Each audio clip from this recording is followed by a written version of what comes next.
목사님께서 될 수 있으면 성도님들이 많이 나오셔서 은혜 받으시기를 아주 간절히 소망하는 마음이 역력합니다. 근데 사실 설교자인 저는 별로 그렇게 염려 안 합니다. 제가 오래전에 영화 한 편을 보면서 설교자로서 이렇게 하면 되겠구나 하는 힌트를 얻은 영화가 있는데, 아주 오래된 영화예요. 한국 영화 주유소 습격 사건이라는 영화가 있었어요. 깡패 영화인데 뭐 은혜로운 영화가 아닙니다. 근데 거기서 그 유호성 씨가 깡패로 나오는데 어떤 아이가 물어요. 형은 여러 명과 싸울 때 어떻게 싸워? 그러니까 유호성 씨가 뭐라고 말하는가 하면, 나는 한 놈만 패. 그러더라고. 한 놈만 패. 한 놈만 그냥 팬다는 거야, 그냥. 제가 그 이후로 설교할 때마다 한 놈이 아니고 한 분만 계시면 된다, 이 생각을 하면서 이제 설교를 하기 때문에, 혹시 아무도 안 나올까봐 제 아내를 데리고 와서 아내라도 앉아 있으면 되니까 그런 심정으로 설교하기 때문에 저는 괜찮습니다. 그러나 이제 많은 성도님들이 오셔서 함께 은혜의 자리에 이렇게 있기를 목사님이 간절히 원하신 것 같아서 저도 감동이 되었습니다. 오늘 이 말씀을 제가 3장을 이제 생각하면서 준비를 해서 사명의 원리라는 소제목을 붙였는데, 14절까지만 다루려고 하다 보니까 소제목을 가치관의 원리라고 바꿔도 될 것 같아요. 그래서 그런 차원에서 말씀을 전하겠습니다. 오늘 헌금 드리신 분들과 봉헌과 설교를 위해서 제가 잠시 기도하고 말씀 나누겠습니다.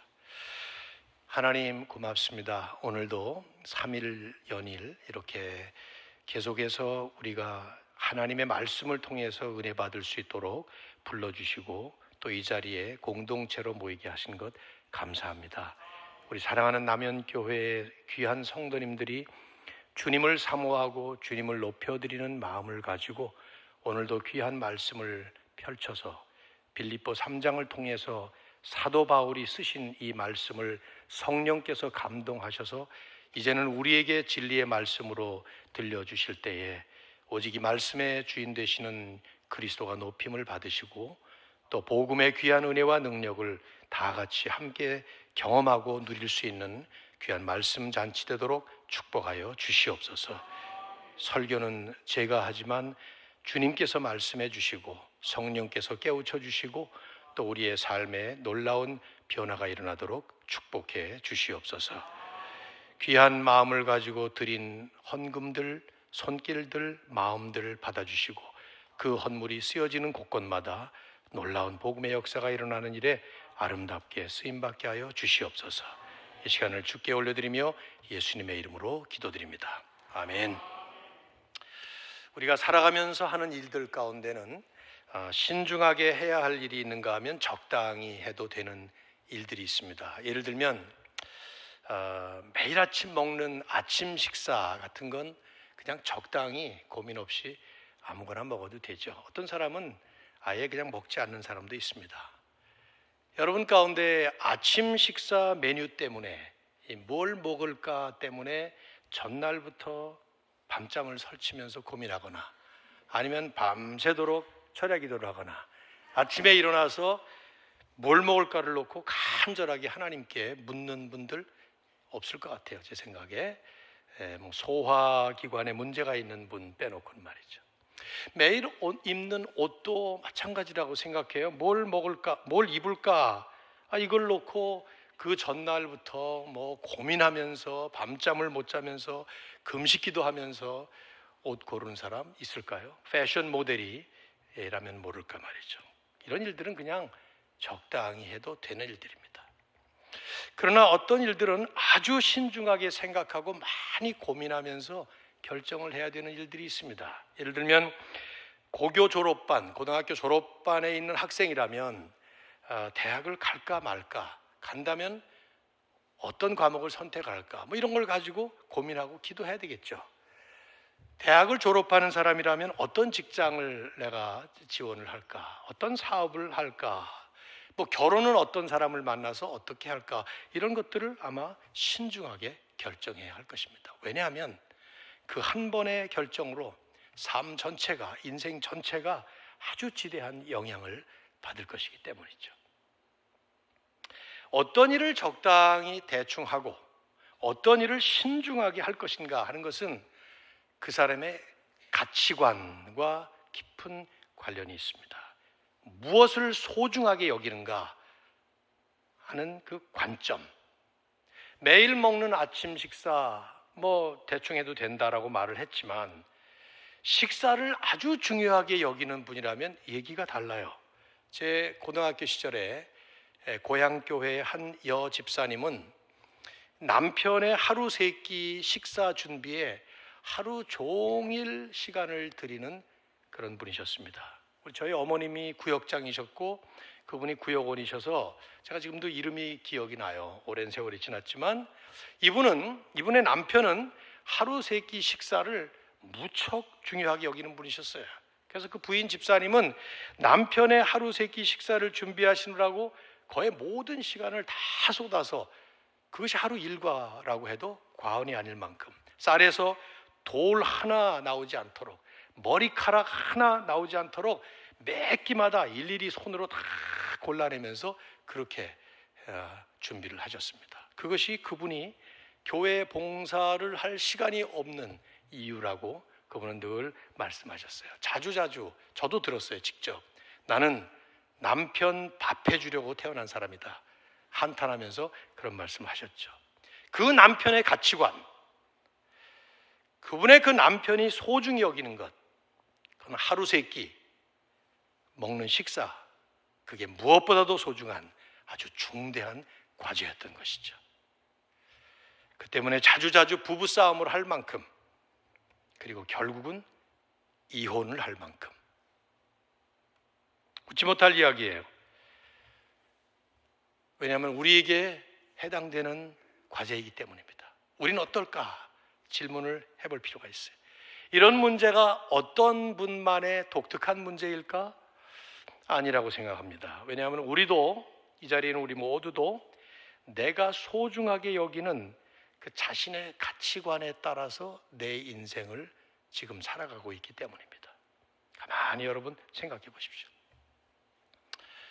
그런 의미에서 볼 때에 진짜 예수 믿는다는 것이 무엇이냐 하고 질문을 해본다면, 전 현실적으로 가치관이 변화된 것이다, 이렇게 말할 수 있다고 생각해요. 다른 말로 하면 예수님을 안 믿을 때와 그 예수님을 믿은 후에 뭐가 달라지는가?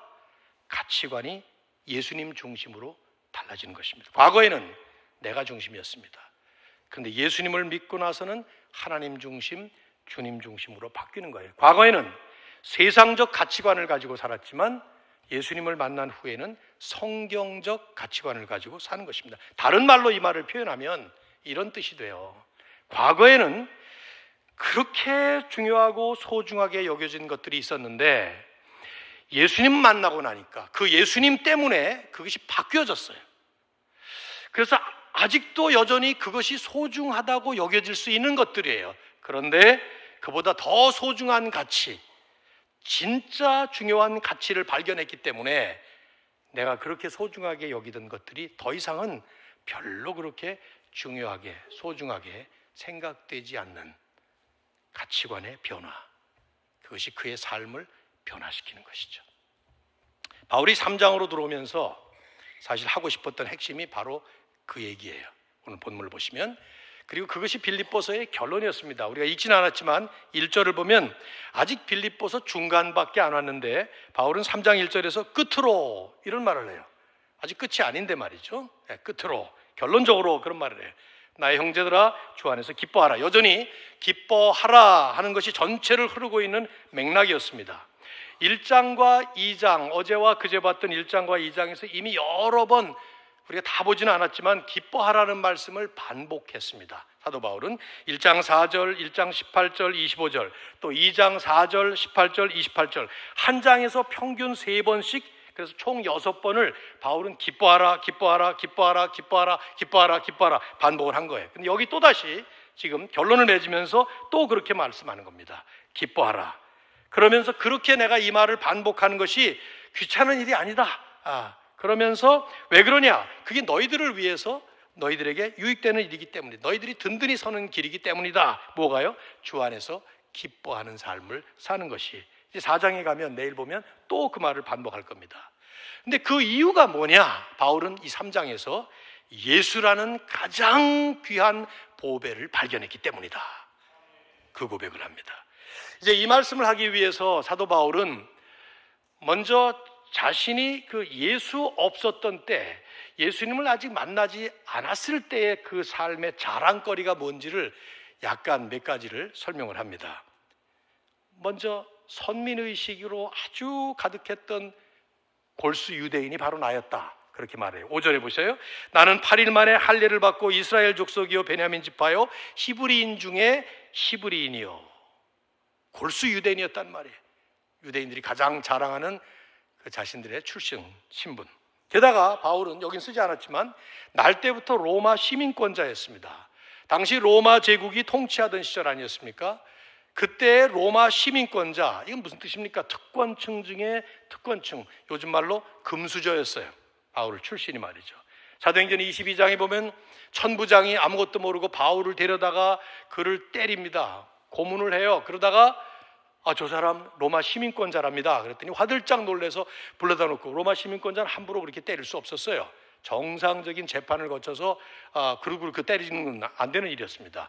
그래서 묻습니다. 나는 돈을 많이 주고 로마 시민권을 샀는데 너는 어떻게 시민권자가 됐냐? 그랬더니 난 날 때부터였다. 아버지가 그런 금수저 출신의 사람이었다. 이런 말을 보여주는 것이죠. 히브리인 중에 히브리인이면서 또 그 당시에 로마 시민권 특권층 중에 특권층이었다 이 말이죠. 율법으로 볼 때는 바리새인이었다 말을 해. 보통 바리새인이었습니까? 바울이 어디? 최고 문호였던 가말리엘의 문화생이었다 이 말이에요. 가말리엘이라는 그 당시에 석학에게 배웠다 이 말이에요. 요즘식으로 하면 스카이 대학은 물론이거니와 전 세계에서 가장 좋다고 하는 예일 대학, 하버드 대학 이런 데서 PhD 한 2개, 3개쯤 한 그런 사람이죠. 학벌이 중요한 우리 한국민들에게 있어서는 이건 최고의 자랑거리가 아니겠어요? 본문에는 다 생략이 되어 있지만 바울은 젊은 나이에 일찍이 사회적인 지위에 올랐어요. 사도행전 7장에 보면 스데반을 사람들이 돌로 쳐 죽일 때에 거기에 사울이 옷을 벗어서 내 앞에 놔라. 내가 증언을 서주겠다. 이게 뭡니까? 그 당시 함부로 로마 통치하에 사람을 그런 식으로 린치를 해서 죽일 수 없었어요. 그러면 안 되는 것입니다. 그건 불법이에요. 근데 사울은 내가 책임질 테니까 내 앞에 옷 벗어놓고 때려 죽여라. 이런 얘기를 했단 말이죠. 아마도 많은 학자들이 추측하건대 그 당시 바울은 유대 사회의 정치, 종교, 사회적으로 막강한 영향력을 발휘했던 산헤드린, 즉 공회원이었을 가능성이 높다 이렇게 판단합니다. 나이 몇 살에? 불과 30대 정도의 젊은 나이에 말이죠. 타고난 신분, 쌓은 학문과 학벌, 얻은 사회적 지위, 심지어 종교적 열심과 도덕적인 수준까지 탁월하게 뛰어난 사람이었어요. 그래서 6절에 이렇게 말합니다. 나는 율법의 의로는, 율법의 기준으로 볼 때는 흠없는 자다. 여러분 가운데 그렇게 말할 수 있는 사람이 있어요? 흠이 없어요. 흠 잡힐 만한 데가 없어요. 가진 모든 것들이 너무나도 소중한 최고의 수준의 자랑거리였던, 그런 것만 가득했던 사람이 바로 바울이었다 이 말이죠. 그런데 이 모든 것들이 한순간에 뒤바뀌어 버렸어요. 어떻게 해요? 그리스도를 만남으로써. 오늘 이것이 이제 여러분이 읽으셨던 7절의 말씀이에요. 보십시오. 7절과 8절 상반절까지 읽어봅니다. 그러나 무엇이든지 내게 유익하던 것을 그리스도를 위하여 다 해로 여길 뿐더러, 좀 더요, 또한 모든 것을 해로 여김은 내 주 그리스도 예수를 아는 지식이 가장 고상하기 때문이라. 거기까지. 여기 중요한 포인트가 내 주 그리스도 예수를 아는 지식이 가장 고상하다. 여기 내 주 그리스도 예수를 아는 지식이라는 용어를 썼어요. 이건 단순히 그리스도를 지식적으로 알았다라는 뜻이 아닙니다. 얼굴을 알고 이름을 알고 그런 배경을 좀 알았다, 그에 대한 정보를 좀 알고 있다, 이런 뜻이 아니에요. 여러분은 김태권이라는 사람을 알게 되었습니다. 근데 여러분이 저에 대해서 아는 것은 얼굴이 이렇게 생겼고 키가 요만하고 가장 스탠다드 사이즈의 키고 그리고 목소리가 이렇고 뭐 출신이 뭐 좀 소개된 대로 이 정도 아는 것이죠. 근데 이런 안다는 뜻이 아니에요. 저를 진짜 안다고 말할 수 있는 사람은 46년 동안 저와 함께 살았던 제 아내 정도 아마 내가 저 사람을 알지 이렇게 말할 수 있을 거예요. 그런 거예요. 여기 안다라는 이 말, 영어로 knowledge라는 말에 K-N-O-W 하잖아요. 그 K-N, 이것이 이제 기노스코라고 하는 헬라어에서 온 말인데, 이 기노스코라고 하는 헬라어의 안다라는 말은 아주 긴밀한 관계 속에서 아주 깊이 안다라는 뜻입니다. 그래서 성경은 이 사람이 이 사람을 안다, 기노스코라고 말할 때에는 둘이 하나가 되었다라는 연합의 의미로 쓰였습니다. 어디 그런 게 나오는가 하면 마태복음 1장 25절에 보면 요셉과 마리아가 동침하지 않았다라는 말이 나와요. 아들을 낳기까지 동침하지 않았다 할 때에 그 동침이라는 말이 사실은 이 기노스코, 그러니까 번역을 직역을 하면 아들을 낳기까지 알지 않았다 그 말입니다. 그러니까 서로 남녀가 부부가 동침을 해서 하나가 되는 그 연합되는 그 모습을 보고 안다라는 말을 한 것이죠. 바울이 지금 여기서 내 주 그리스도 예수를 아는 지식이라는 말은 내가 그리스도를 그냥 알게 된 것이 아니라 그리스도와 하나가 될 정도로 그분을 알게 됐다 그 뜻입니다. 그리스도와 바울이 하나가 되는 그리스도와의 연합, 그걸 의미하는 것이죠. 다시 8절과 9절을 다시 봅니다. 또한 모든 것을 해로 여김은 내 주 그리스도 예수를 아는 지식이 가장 고상하기 때문이라. 그러면서 내가 그를 위하여, 그리스도를 위하여 모든 것을 잃어버리고 뭘로 여겨요? 배설물로 여김은 그리스도를 얻고 그 안에서 발견되려 합니다. 그리스도를 만나서 그분과 하나가 되면서 이제 바울은 과거의 모든 귀한 것들이 해로 여길 정도로 유익이 아니에요. 더 이상 이제는 그리스도를 위해서 그 모든 것들을 배설물로 여기게 됐다 말을 합니다. 여러분 한번 이거 곱씹어 볼 만한 표현이에요. 사람이 뭐를 강조하려면은 자기가 주장하고자 하는 그 얘기를 아주 뚜렷하게 강조하려면 비유를 씁니다. 비유. 당신은 나에게 가장 소중한 분이요, 뭐 이렇게 말하지 않고 당신은 나의 태양입니다, 뭐 이렇게. 요즘 청년들이야 그런 건 너무 촌스러워서 안 하겠지만 뭐 그런 말을 이제 비유적으로 쓰는 것이죠. 당신은 요즘 같으면 이제 나의 다이아몬드요, 뭐 이렇게 쓰겠죠. 이제 그게 더 아마 가슴에 와닿을지 모르겠어요. 어쨌든 비유를 쓰는 거예요. 비유를 쓰면 그 비유가 가지고 있는 그 힘이 훨씬 더 설명을 잘하는 거예요. 바울은 지금 과거에 그렇게 좋은 것들, 그렇게 가치 있게 보이는 것들, 실제로 가치가 있는 것들이에요. 그런 자기가 가졌던 모든 신분, 출신, 학문, 학벌, 사회적 지위, 도덕적인 업적들, 뭐 이런 모든 것들 전부 다 귀한 것들인데 그것들이 이제는 배설물로 여겨진다. 배설물이라고 말을 하고 있는 거예요. 이 말은 오해하지 마세요.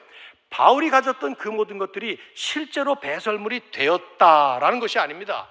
배설물로 여긴다라는 말이에요. 그렇게 생각한다라는 말이에요. 여기 여긴다라는 헤게오마이라는 헬라 언어를 3번을 반복하고 있어요. 즉 바울은 그 모든 것들을 이제는 배설물로 여기게 됐다, 배설물처럼 보게 되었다 말을 하는 것입니다.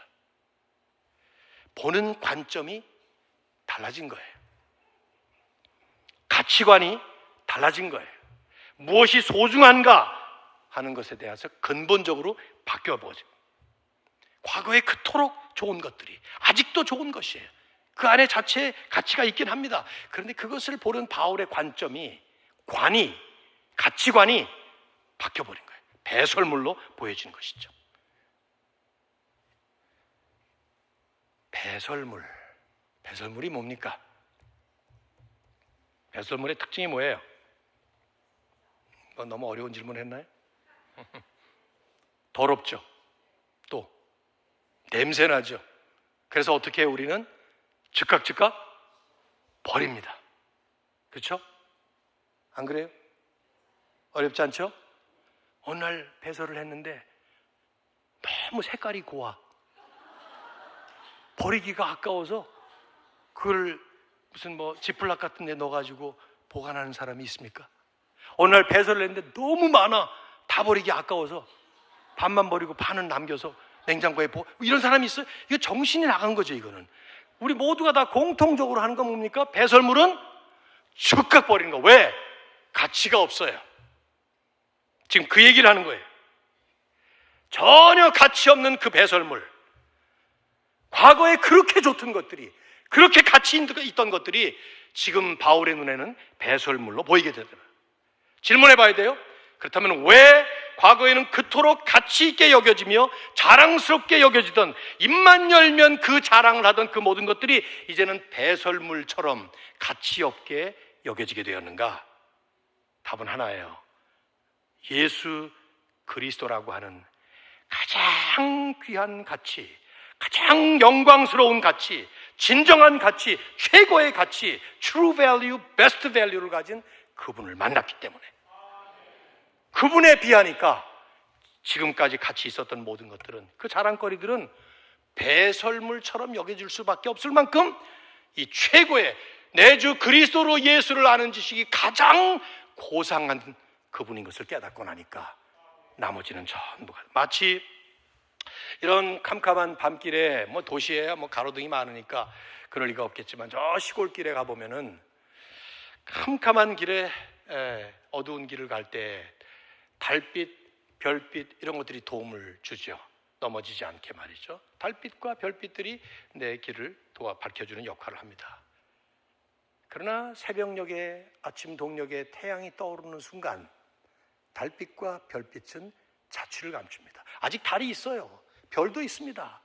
그러나 그 달빛과 별빛들은 강렬한 태양빛에 압도되어서 더 이상은 빛을 발하지 못하는, 마치 그것처럼 예수 그리스도라고 하는 그 태양을 만나고 나니까, 최고의 보배를 만나고 나니까, 그 진정한 가치를 만나고 나니까 과거에 그토록 가치 있게 여겨지던 것들이 전부 다 압도되어서 가치 없는 것처럼, 아니 해롭게 여겨질 만큼, 배설물처럼 여겨질 만큼 그리스도의 최고의 가치를 바울은 발견했다는 것이죠. 이 근본적인 가치관의 변화, 이것이 사도 바울이 지금 얘기하는 것이죠. 그렇다면 그리스도가 왜 그런 최고의 보배로우신 가치인가? 9절 이렇게 중반절에 말씀을 합니다. 내가 가진 의는 율법에서 난 것이 아니요 오직 그리스도를 믿음으로 말미암아 난 것이니 곧 믿음으로 하나님께로부터 난 의라. 쉽게 간단하게 설명을 드리면 이런 뜻이에요. 나는 죄인이란 말이에요. 바울이 하는 말이에요. 뼛속 깊이 나는 죄인이에요. 내 힘으로는 의를 이룰 수가 없어요. 더구나 하나님의 완벽한 의 이룰 수가 없어요. 그런데 의인이 되었어요. 어떻게 됐습니까? 내가 율법을 지킴으로 내 공로를 통해서 그 의를 얻은 것이 아니라 그리스도께서 나를 위해서 이루어 주신 복음의 은혜 때문에 이제 나는 내 힘으로 이룰 수 없는 하나님의 의를 가지게 되었습니다. 바울이 스스로 이 의를 이루기 위해서 얼마나 애를 썼습니까? 평생 바리새인으로 율법의 1.1획도 어김없이 지키려고 얼마나 애를 썼어요. 여러분들이 바리새인의 생활은 상상을 못합니다. 그래서 율법을 더 잘 지키기 위해서 더 만들고 더 안식일을 거룩히 여기라, 안식일을 지키라 할 때 어떤 것이 일인지 찾아서 그렇게 일이라고 생각되는 건 안 하고 철저하게 지키기 위해서, 그런데 그렇게 열심히 자기 노력으로 자기가 이루려고 했던 그 의, 이룰 수가 없었어요. 가슴에는 오히려 허탄함만 남았지. 그런데 그 완벽한 하나님의 의를 내 능력이나 내 노력으로는 결코 이룰 수 없었던 그 하나님의 완전한 의를 예수님께서 내 대신 율법을 온전히 순종해 주시고, 심지어 십자가 위에서 나로서는 내 힘으로 씻을 수 없는 죄값도 깨끗이 씻어주기 위해서 십자가에 죽으시고 부활하심으로써 그분을 믿고 그분이 이루신 복음을 믿으면서 바울은 그냥 그 하나님의 의를 얻게 됐다는 것이죠. 하나님의 경지에 들어가게 됐다는 것. 예수님 믿기만 함으로. 그래서 주님께서 이루신 그 완전한 의가 내 의가 되어서 이제 나는 더 이상 죄인이 아닌 하나님 앞에 떳떳한 죄 짓지 않은 사람과 같이 의인으로 받아주시게 된.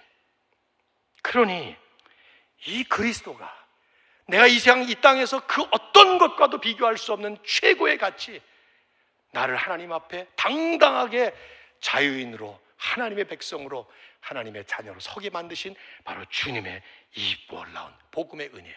그래서 바울은 10절과 11절에서 이렇게 말합니다.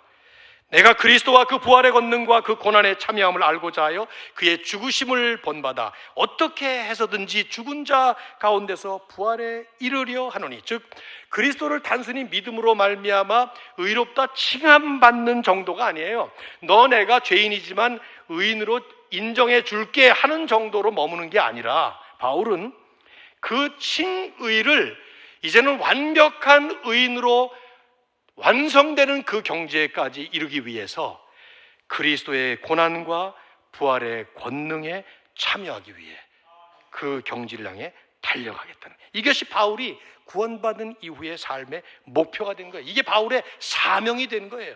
그래서 12절에 이렇게 말합니다. 자, 12절 같이 읽어봅시다. 내가 이미 얻었다 함도 아니요 온전히 이루었다 함도 아니라 오직 내가 그리스도 예수께 잡힌 바 된 그것을 잡으려고 달려가노라. 아멘. 바울이 달려가는 그 바울의 목표, 바울이 이제 구원받은 이후에 그에게 주어진 사명이 있다면 그것은 아직 안 이루어졌어요. 완성이 되지 않았습니다. 그래서 오직 그리스도 예수께 잡힌 바 된 그것, 그리스도를 닮아가는, 그래서 그리스도의 그 삶과 인격과 그리스도께서 이 땅에서 하셨던 그 사명에 함께 동참하는, 그것이 바로 그 구원받은 그 이후의 바울의 삶이 되었던,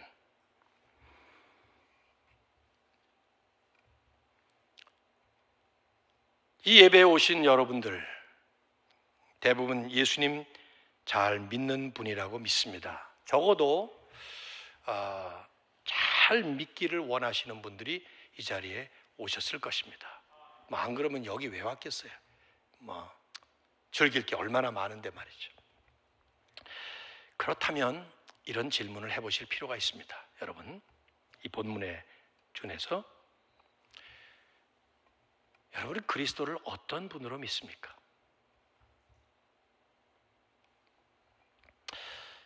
가만히 한번 묵상만 해보시고 스스로에게 답을 해보십시오. 너무 쉽게 답하지 마시고, 정말 그리스도는 나의 가장 귀한 보배라고 믿는가? 세상 모든 것들을 배설물처럼, 쓰레기처럼 여길 수 있고, 그것들이 더 이상 내게는 유익도 아니요 자랑도 아니요 오히려 해롭다라고 여길 만큼 예수님 그리스도는 나의 가장 귀한 진정한 보배이신가? 내가 과거에 보물처럼 여기던 그 모든 것들이 오히려 배설물처럼 여겨질 만큼 예수가, 그리스도가 나의 진정한 보배이신가? 저는 목사지만 솔직히 어렵더라고요. 늘 그러고 싶긴 했어요. 예수님이 정말 나의 보배시고 그 예수님이 최고의 가치를 가지신 분, 이렇게 믿고 그렇게 살고 싶은데 마음처럼 그게 잘 되지는 않더라고요. 조지 베벌리 쉐어가 쓴 그 찬송시 우리가 잘 알죠. 주 예수보다 더 귀한 것은 없네. 이번에 이 찬송에 대한 유래를 얘기하면 제 시간이 많이 가서 생략하겠습니다. 주 예수보다 더 귀한 것은 없네. 이 세상 부귀와 이 세상 명예와 이 세상 행복과 바꿀 수 없네. 그래서 후렴에 가서 보면 뭐라고 나오죠? 세상 즐거움 다 버리고 세상 자랑 다 버렸다. 주 예수보다 더 귀한 것은 없네. 근데 찬송은 그렇게 부르는데 제가 제일 좋아하는 찬송이에요. 근데 정말 그런가? 정말 주 예수보다 더 귀한 것은 없네. 그렇게 사는가? 하는 질문을 해볼 때 글쎄요, 어떨 때 좀 그런 데도 있긴 있었겠지만 솔직히 예수님이 정말로 최고의 보배이시고 나머지 다 없어도 좋다라고 말할 수 있겠는가? 이론은 생각은 그런데 실제로는 그렇지 않은 현실이 저는 여러분도 이런 갈등이 분명히 있으리라고 봅니다. 보배이신 그분이 보배로 여겨지지가 않는 거예요. 왜 그럴까?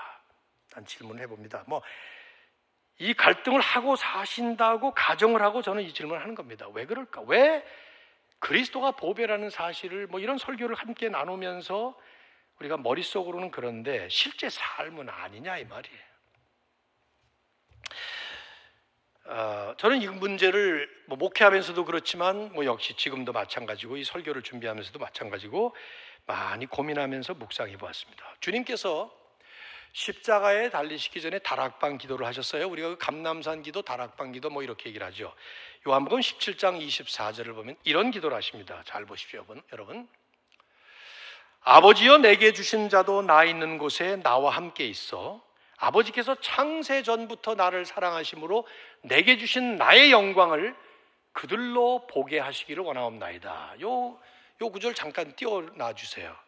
예수님이 기도하신 거예요. 하나님 아버지께 기도하십니다. 근데 뭐라고 기도하신가 하면 아버지께서 창세 전부터 나에게 주신 나의 영광. 그렇죠. 창세 전부터 성삼위 하나님은 삼위 하나님이시지만 삼위일체 하나님으로서 성부 하나님, 성자 하나님, 성령 하나님 다 한 분의 하나님으로서 영광스러우신 분이셨습니다. 그런데 예수님의 기도가 독특해요. 아버지께서 내게 주신 나의 영광을, 예수님의 영광을 그들로 보게 하시기를 원하옵나이다. 이 그들이 누굽니까? 오고 오는 모든 세대의 하나님의 택한 백성들, 믿는 성도들이에요. 교회입니다. 이게 무슨 말인가 하면 창세전부터 예수님은 하나님의 영광을 가지신 분이셨습니다. 간단히 설명하면 하나님이라는 분은 우리 눈으로 볼 수 없는 분이에요. 그런데 제2위 성자 하나님이신 그리스도께서 육신을 입고 예수 그리스도로 우리에게 오심으로써 그 볼 수 없었던 하나님의 영광을 충만히 볼 수 있도록 하신 것입니다. 요한은 그것을 요한복음 1장 14절에서 이렇게 말씀합니다. 말씀이 육신이 되어 우리 가운데 거하심에 우리가 그의 영광, 즉 예수의 영광을 보니 아버지의 독생자의 영광이요 은혜와 진리가 충만하더라. 다시 말하면 예수를 믿게 되면, 진정으로 예수님을 믿게 되면, 그래서 그 예수님의 영광을 보면서 예수님 안에서 예수님을 통해서 보이지 않는 하나님을 마치 보는 것처럼 믿음의 삶을 살게 된다는 것이죠. 중요한 것은 주님은 앞으로 예수 믿고 구원받을 모든 그리스도인들이 바로 그 주님의 영광을 보게 해달라고 기도를 하신 것입니다. 즉 진정으로 거듭난 그리스도인이라면, 정말 예수 믿는 사람이라면 이 예수님의 영광을 보면서 살도록 기도하시는 거예요. 더 이상 세상 영광이, 이 세상에 영광스럽게 보이는 그런 것들이 영광스럽게 보이지 아니하고 예수님의 영광이 내 눈에 가득해서 결국은 하나님을 보고 하나님을 믿고 살아가게 해달라, 그렇게 기도하신 것이죠. 그런데 왜 항상 그리스도의 영광이 우리 눈에는 보이지 않는 걸까요? 저는 과감하게 저를 포함한 우리 모두에게 챌린지 할 수 있어요. 우리 눈에 항상 예수 그리스도의 영광이 보이나요? 아닙니다. 그렇지 않아요. 안 보입니다. 물론 하나님의 나라가 완성되지 않았기 때문에 그럴 수 있겠지만, 그렇다면 무엇인가? 하나님의 나라가 완성되는 것과 지금과 차이점이 무엇인가? 이 생각을 해봐야 돼요. 예수님의 영광을 보일 때가 있긴 있죠. 찬송을 부를 때, 함께 모여서 이렇게 은혜로운 집회를 할 때, 예배를 드릴 때. 그런데 이것이 끝나고 나가는 순간부터 우리는 예수님의 영광이 우리 눈에서 사라지는 것 같은 그런 경험들을 합니다. 부부싸움이 시작되고 파킹랏에서 싸우게 되고, 가다가 또 이제 교통이 막히고 가로지르는 사람을 욕을 하게 되고, 죽일 수는 없으니까 손가락으로 그냥 빵 한번 이렇게 쏘고. 제가 과거에 그런 짓을 잘했어요. 이런 걸 잘했습니다. 더 이상은 안 하지만. 왜 그럴까? 많은 여러 각도에서 생각해 볼 수 있는 것이에요. 근데 고린도후서 4장 4절을 보면 사도 바울은 독특한 말을 하나 해요. 이 세상의 신이, 영어로 보면 the God of this age, 지금 이 시대의 신, 이 세상의 신이 믿지 아니하는 자들의 마음을 혼미하게 하여 그리스도의 영광의 복음의 광채가 비치지 못하게 한다. 여기 이 세상의 신이라는 존재가 나옵니다. 여기 이 세상의 신을 어떤 학자들은 이제 사탄이라고 부르는 마귀로 취급하기도 하지만, 그러나 영어로 God을 G를 스몰 레터로 쓴 걸로 볼 때 대부분의 학자들은 사탄을 지칭할 때는 그냥 이름을 쓰고 마귀라고 지칭하고 이렇기 때문에 여기서 이 표현한 말이 독특한 표현이에요. 이것은 오히려 사탄이 인간의 마음속에 조장해내는 그 시대, 그 세대의 신적인 존재, 이렇게 해석하는 것이 옳습니다. 즉 이 시대와 이 세상이 신적인 존재로 여기게 만드는 모든 것들. 물론 이 말씀은 이제 믿지 않는 사람들을 두고 한 말씀이지만 사탄은 불신자뿐만 아니라 믿는 신자들도 예외 없이 미혹을 하니까요. 즉 그리스도를 믿어도 그분의 영광을 보지 못하도록, 복음의 영광을 보지 못하도록 하여 여전히 옛날 가치관으로 살아가도록 만드는 그런 존재. 칼빈은 이것을 우상이라고 표현을 했어요. 우상. 예수님을 믿어도 우상을 또 붙잡고 사는 이스라엘 민족들이 그랬죠. 하나님을 믿으면서 또 다른, 언제나 혼합 종교였어요. 이스라엘은 한 번도 하나님을 떠나본 적이 없어요. 하나님을 믿는다고 하면서도 언제나 또 다른 종류의 우상들이 있었습니다. 똑같아요. 우리도. 칼빈은 이것을 가리켜서 우상이라고 말하면서 인간의 마음은 끊임없는 우상 제조 공장과 같다 말을 했죠. 시대가 다르고 문화가 다르고 환경이 달라져도 사탄은 인간의 마음을 조장해서 쉼없이 가동되는 우상 제조 공장으로 만들어서 온갖 종류의 우상을 만들어냅니다. 돈이라는 우상, 쾌락이라는 우상, 명예라는 우상, 외모라는 우상, 모든 종류의 우상들, 특별히 그 사람에게 딱 맞는 우상, 이걸 탁월하게 만들어내는 기가 막힌 능력을 가진 존재가 사탄이에요. 그 결과, 그 우상 때문에 우리는 복음을 받고도 예수님을 믿고도 우리식의 가공 과정을 거쳐서 종류만 다를 뿐이지 각자 자기 나름대로의 우상을 가지고 살아가는 거예요. 팀 켈러 목사님은 우리 마음을 지배하는 대표적인 우상으로 힘, 인정, 안전, 안락 이런 것들을 얘기를 했어요. 어쨌든 그리스도의 보배로움과 그분의 복음의 영광이 광채를 비치지 못하도록 우리 눈을 가리는 이 세상의 우상, 신적인 존재, 그것이 예수님을 믿어도 항상 그리스도의 영광을 보지 못하게 만드는 방해 요소인 것이죠. 그러므로 우리는 오늘의 이 말씀을 보고 그리스도가 최고의 가치를 가지신 분이구나 하고 그냥 순진하게 믿고 돌아가서는 영락없이 저는 실패한다고 봅니다. 오히려 질문 하나를 더 해야 돼요. 내게는 그리스도의 영광을 보지 못하게 만들고 있는 그 신적 존재, 우상이 과연 어떤 것일까? 왜냐하면 우리의 싸움은 바로 그것과의 싸움이기 때문에. 예수 그리스도보다 더 귀하게 나에게 여겨지는 그 보배로운 것, 최고의 가치가 예수 그리스도라고 고백은 하면서도 실제로는 그보다 더 귀한 가치가 내게 있는데 그것이 무엇인가 하는 질문이죠. 제가 오늘 설교를 40분 할까 생각을 했었다가 어제도 그제도 1시간씩 했으니까 오늘도 1시간 하자라고 마음을 먹고 남은 20분 동안을 저는 이 문제를 우리에게 현실적으로 좀 점검하고 가는 시간을 가지려고 합니다. 질문합니다. 여러분의 진정한 보배는 무엇입니까? 그걸 위해서 목숨을 걸고 사는 최고의 가치, 그건 과연 무엇입니까? 그게 여러분의 신입니다. 말로 생각으로 고백으로는 예수 그리스도라고 하면서도 실제로는 그게 바로 최고의 가치예요. 저는 일반적으로 볼 때 우리 모두에게 첫 번째는 돈이 아닐까 생각돼요. 돈. 제가 36년 목회를 하고 은퇴를 하면서 첫 번째 든 생각이 뭔지 아세요, 여러분? 하나님 아니에요. 예수님 아닙니다. 첫 번째 든 생각, 어떻게 먹고 살지? 그거였어요. 여러분은 안 그러세요? 직장 걱정,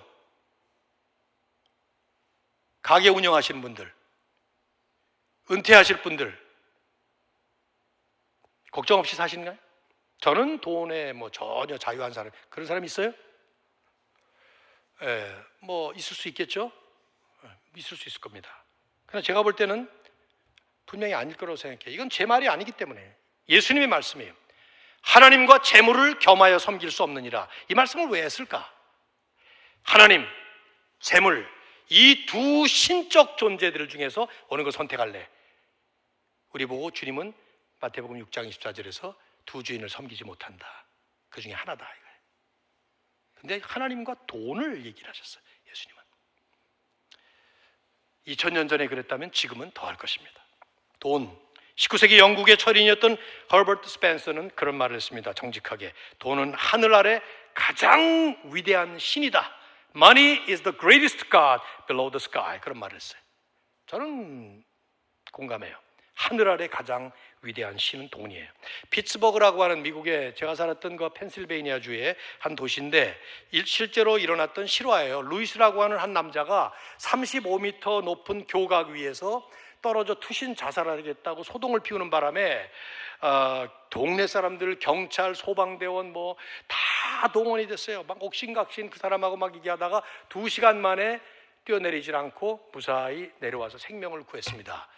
그런데 너무 어이없었던 게 이 사람이 자살을 하려고 했던 이유가 지나가다가 동네 불량배들한테 돈을 빼앗긴 것이 너무 분해서 그랬는데 그 액수가 2불이었어요. 2불. 우리 돈으로 하면 2,500원. 2,500원 빼앗긴 것이 너무 분해서 뛰어내려 죽으려고 그랬던 거예요. 그 사람이. 출동했던 경찰이 한참 얘기 나누다 보니까 그 얘기를 들은 거예요. 그래서 그냥 내려오면 내가 5불 줄게. 그래서 그냥 내려온 거예요. 그 사람이. 실화예요. 이게 정신 이상 된 사람 아닌가 하는 생각이 들지만 제가 볼 때는 돈에 죽고 돈에 사는 현실을 그대로 보여주는 거예요. 단돈 2,500원에 목숨을 버리려고 했다가 5,000원에 목숨을 건진 것입니다. 이 액수가 작아서 그렇지 액수를 키워보십시오. 2억 5천, 5억 이렇게 액수가 커지면 좀 이해가 되지 않아요? 안 그렇습니까, 여러분? 그럼 더 크게 할까? 25억, 50억, 더 크게 할까요? 250억, 500억. 이제 점점 심각해지죠. 그렇죠? 우스꽝스럽게 느껴지지만 돈 때문에 생명이 좌우되고 돈 때문에 생사가 갈리는 일, 비일비재한 일이에요. 돈 5천만 원 때문에 자살을 해버리신 분을 저는 알아요. 딸 결혼식 이틀 앞두고 5천만 원이 뭐라고. 보험금을 타려고 아들 손가락을 자른 아버지를 압니다. 보험금 타려고 열차에 발을 묶고 강도 행위로 위장을 해서 다리를 절단한 사람을 제가 압니다. 대한민국 이 사회의 각종 비리는 돈 문제와 다 직결됩니다. 미국 살인사건의 가장 큰 동기는 돈입니다. 크리스찬은 다르지 않을까? 김동윤 씨라고 하는 분이 책을 썼는데 제목이 재밌어요. 솔직히 말해서 예수님 다음으로 돈이 좋아요. 저 같으면 이렇게 써야 될 것 같아요. 솔직히 말해서 예수님보다 돈이 조금 더 좋아요. 이게 정직한 저는 제목이 되어야 된다고 생각해요. 어떤 면에서 기독교야말로 돈의 영향을 가장 많이 받은 대표적인 장본인입니다. 이건 우리나라뿐이 아니에요. 왜냐하면 기독교는 복음과 함께 번영이라는 복을 누려왔습니다. 복음이 뿌려지는 곳곳마다 어디를 막론하고 물질적으로 번창하는 일이 일어납니다. 이것은 여러분이 기복주의적인 신학 때문에 잘못 생각하면 복음 자체가 물질을 축복을 가져왔다라고 생각할 수 있겠는데 그건 아닙니다. 복음 자체가 물질의 축복을 가져오는 건 아니에요. 복음 때문에 그릇된 가치관이 바른 가치관으로 바뀌고 망가졌던 인생관이 올바른 인생으로 변화되면서 그 사회는, 그 자리는 복음의 본질상 복음이 뿌려지는 곳곳마다 필연적으로 현세의 삶, 물질의 삶이 긍정적인 모습으로 자리를 잡아가기 마련입니다. 그래서 복음이 뿌려지는 곳은 그렇게 잘 사는 일이 일어날 수가 있는 것이죠. 그런데 역설적인 이야기는 그렇게 자리를 잡고 나면 돈은 신앙을 지배해버립니다. 청교도 유산을 이어받았던 카튼 매서라고 하는 분은 청교도 학자예요. 미국의 초기 청교도가 후기 청교도로 전환되는 과정에서 부패와 타락이 일어나는 걸 보면서 한마디를 던졌어요. 기독교는 번영이란 딸을 낳았지만 그 딸은 어머니를 파괴해버렸다. 즉 물질의 풍성이 하나님이 주신 복 그 자체는 아니지만 설령 물질의 풍성이 하나님 주신 복이라 하더라도 그 번영의 축복 때문에 정작 하나님 섬기는 것이 망가질 수 있다는 것입니다. 그래서 주님은 경고하신 거예요. 두 주인, 하나님과 재물을 겸하여 섬길 수 못다. 리차드 포스터는 돈, 섹스, 권력이라고 하는 책 속에서 돈은 하나님과 rival God, 라이벌이 되는 신이다, 그런 말까지 했습니다. 우리는 너무 순진하게 돈을 물질 교환을 위한 매개체로 보지만 성경도 그렇게 보지 않고 포스터도 그렇게 말을 하지 않습니다. 우리를 지배하고 다스릴 수 있는 마치 전능자적인 힘을 소유하고 있는 이 맘몬, 하나님과 같은 실체, 그래서 하나님을 대적하고 하나님 자리를 차지할 수 있는 존재 같은, 그러니 돈이 최고의 가치일 수밖에 없는 것이죠. 마틴 루터는 그래서 그런 말을 했어요. 가슴의 회심, 정신의 회심, 돈 지갑의 회심, 이 세 가지 회심이 필요하다. 그러면서 돈 지갑이 회심하기 전에는 진정한 회심이 아니다. 기독교 교리의 대가 아닙니까? 마틴 루터가. 그런데 그런 분이 기독교 교리의 가장 핵심적인 교리 가운데 하나인 회심을 얘기를 하면서 그걸 돈 지갑이 회개해야 한다, 이런 말을 할 만큼 돈 문제는 그 어떤 것보다도 우리의 삶에 직결되는, 신앙이 가장 정직하게 투영되고 반영되는 현실적인 과제인 것이죠. 그래서 교회에서 돈 얘기가 어려운 거예요. 오늘 윤 목사님이 너무 마음에 들었어요. 돈 얘기를 하시는 바람에. 제가 이 얘기한다고 미리 말씀드린 것도 아닌데, 모든 사람이 돈에 민감하기 때문에 사실은 별 효과도 없어요. 웬만하면 기도합시다 그럼 열심히 기도합니다. 봉사합시다 그럼 열심히 봉사합니다. 근데 돈 냅시다 그러면 뜨뜻합니다. 효과도 없어요, 별로. 목사님이 저렇게 말씀하셨다고 해서 과연 헌금들 많이 하실까 모르겠습니다. 돈의 현장은 가장 치열한 전투 현장이라고 말해도 과언은 아닙니다. 리차드 포스터는 이렇게 말했어요. 돈이 나의 주인이 아니라 주님께서 내 인생의 주인이심을 인식하고, 내가 돈의 주인이 아니라 하나님이 주인이시고 나는 그 돈을 맡아서 관리하는 관리자, 청지기에 불과하다 라는 고백을 할 수 있어야 진정한 가치관이 개혁된 것이다 말을 했습니다. 요한 웨슬레처럼 말이죠. 어느 날 웨슬레는 자기 집이 불탔다는 말을 듣고 외쳤어요. 아, 주님의 집이 불타버렸구나. 나는 이제 한 가지 책임을 덜게 되었다. 어른들이면 미친 사람 같지 않아요? 그런데 진짜 정확한 재물관이에요.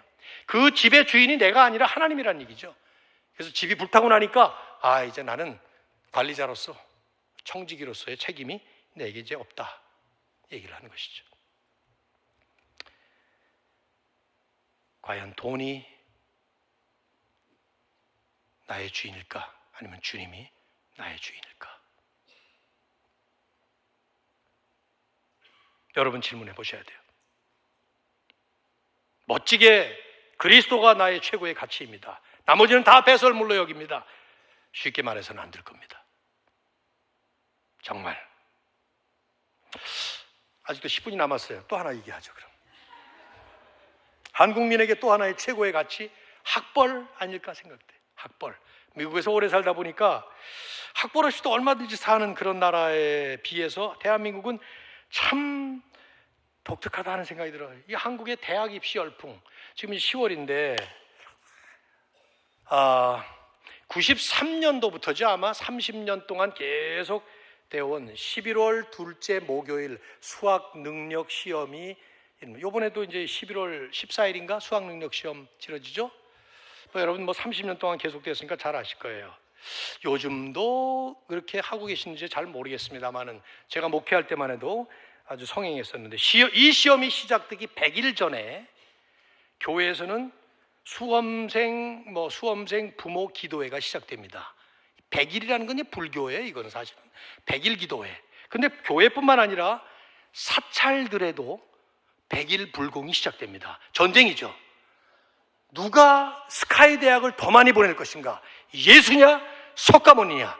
이 두 전쟁이에요. 수학능력 시험이 치러지는 그 당일, 올해도 마찬가지예요. 출근 시간이 다 늦춰집니다. 전국에 1200개에 해당되는 시험장 200m 전방부터 차량이 통제돼요. 다 아시죠? 그죠? 그날부터 이제 여러분 준비하시잖아요. 무엇보다도 이 대한민국 상공이 숨을 죽입니다. 듣기평가 시험이 있잖아요. 그때 소음 통제를 하기 위해서 대한민국 상공에는 비행기가 떠 있을 수 없어요. 아시나요? 그 내용을 모르셔요? 30년째 계속되고 있는 건데, 모든 비행기에 이륙이 금지돼요. 못 뜹니다. 활주로에서. 착륙하려던 비행기는 앞당겨 빨리 착륙하든지 아니면 3km 바깥으로 나가야 돼. 모르시는 것 같으네요. 다들 놀라시는데. 일반 항공기는 말할 것도 없고 헬리콥터, 전투기 전부 다 마찬가지예요. 뜨지 못해요. 외국 항공기 운행하는 외국 기장들이 어떻게 생각할까? 막 들어오려고 그러는데 들어오지 마, 나가 그래. 왜? 그러니까 애들 시험 쳐. 유나이티드 에어라인 같은 거 어떻게 생각할까? 뭐야 이거? 사격이 중지돼요. 기동 훈련 중지됩니다. 모든 군사 활동이 다 정지돼요. 그날은. 북한이 남침을 한다면 제가 볼 때는 이날 남침을 해야 돼. 이 시간에 하면 영락 없이 통일되는 거야. 근데 김정은이 이걸 모르나 봐요.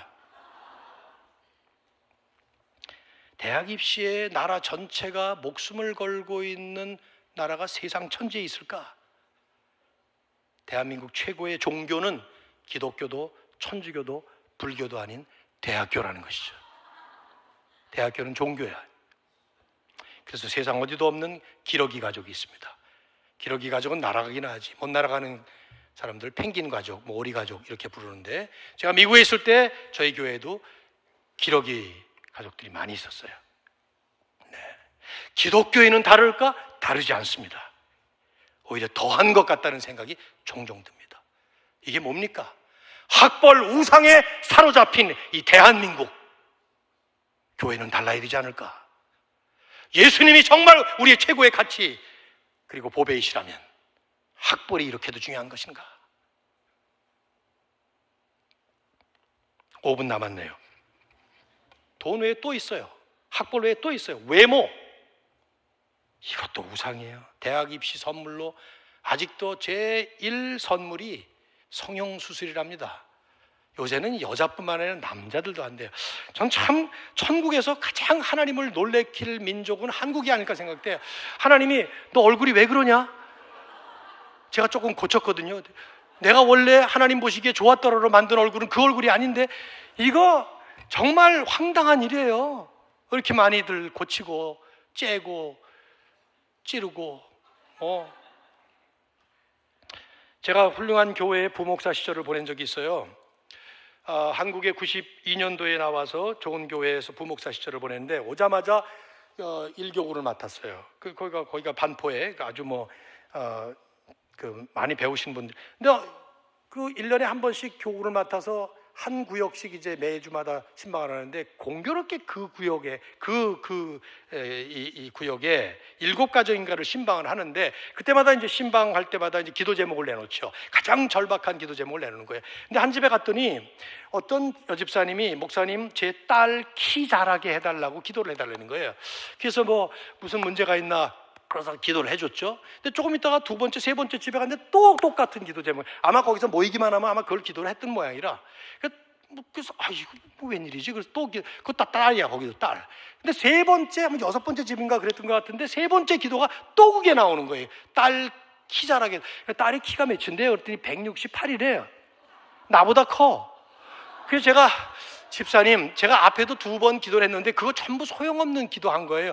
아니, 그 기도가 응답됐으면 내 키가 요만하겠습니까? 내가 그분 보고 그러면서 홍정길 목사님께 기도해달라 그러세요. 그러면 약발이 들지 모르지만 나는 안 돼요. 그래서 그 세 번째는 기도 안 했어요, 제가. 그리고 나오면서 교구 권사님 보고 훌륭한 교회인 줄 알았는데 왜 이렇습니까? 기도 제목들이 엉땅 키 자라게 해달라고. 아니, 164면 어때서? 내가 164한 줄 알고 있었는데 요즘에 조금 줄었는지 켰는지 모르겠습니다만 하여튼. 어이가 없어요 정말. 이런 얘기하려면 밤새야 돼요. 얼마나 저한테 에피소드가 많은지 몰라요. 질문해봐야 돼요. 나의 최고의 가치는 무엇인가? 과연 예수 그리스도가 최고의 가치인가? 그분이 정말로 내게는 보배로우신 분인가? 말로는 고백하지만 정말 삶에서 그렇게 사냐 이 말이죠. 우리가 진정 예수님을 믿는다면 우리는 그분으로 인해서 베드로는 말했어요. 왕 같은 제사장들이 되었다. 그런데 만일 실제 삶 속에서는 내가 왕 같은 제사장이 아니라 내가 섬기는 우상의 종처럼 살아간다면 나는 왕입니까? 종입니까? 사자를 밀림의 왕으로 늘 생각했었는데 내셔널 지오그래픽이라는 잡지에서 어느 날 이 사자들이 코끼리 똥을 먹는다는 글을 읽었어요. 사자가 왜 코끼리 배설물을 먹을까 모르겠어요. 설명은 안 됐더라고요. 비타민 C가 필요했는지도 모르죠. 채식 동물에. 그러면 비타민 C가 필요하면 자기도 그냥 풀을 뜯어 먹으면 될 텐데 코끼리 뒤를 졸졸 따라다니면서 종종 그 똥을 먹는데요. 내가 그걸 보고 난 다음엔 사자는 밀림의 왕이 아니다. 어찌 코끼리 똥 먹는 놈이 그게 왕이냐? 그리고는 생각이 들었어요. 왕 같은 제사장으로 부름받은 우리가 배설물로 여겨야 될 것들을 여전히 그렇게 귀한 것으로 여기고 살아간다면 그렇다면 우리는 과연 어떤 존재인가?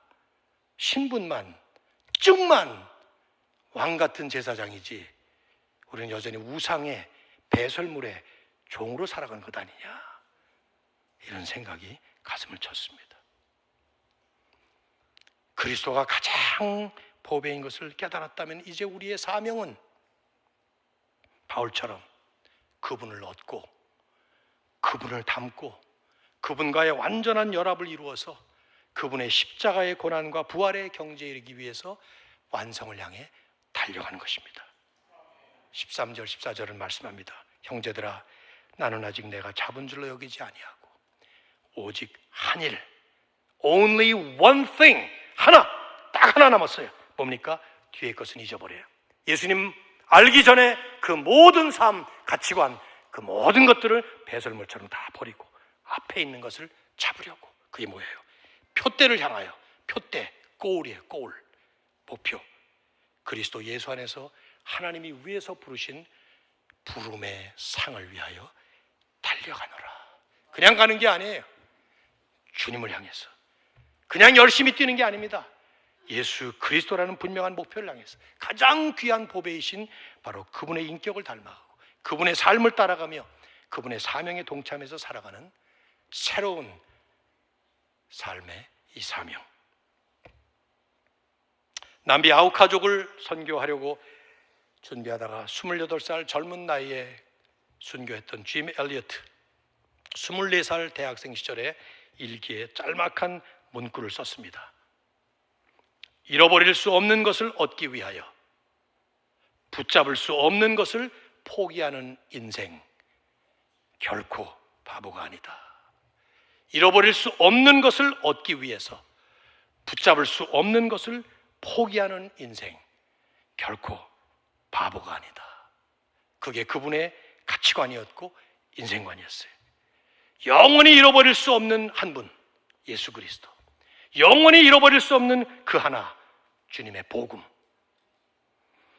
그걸 위해서 영원히 붙잡을 수 없는 세상 가치, 세상 자랑, 세상의 보배들, 그걸 배설물로 여길 수 있는, 그래서 그분만을 향해서 그분의 복음을 붙잡고 그분 안에서 그분과 하나가 돼서 살아가는 진정한 변화 있는 사명자의 삶.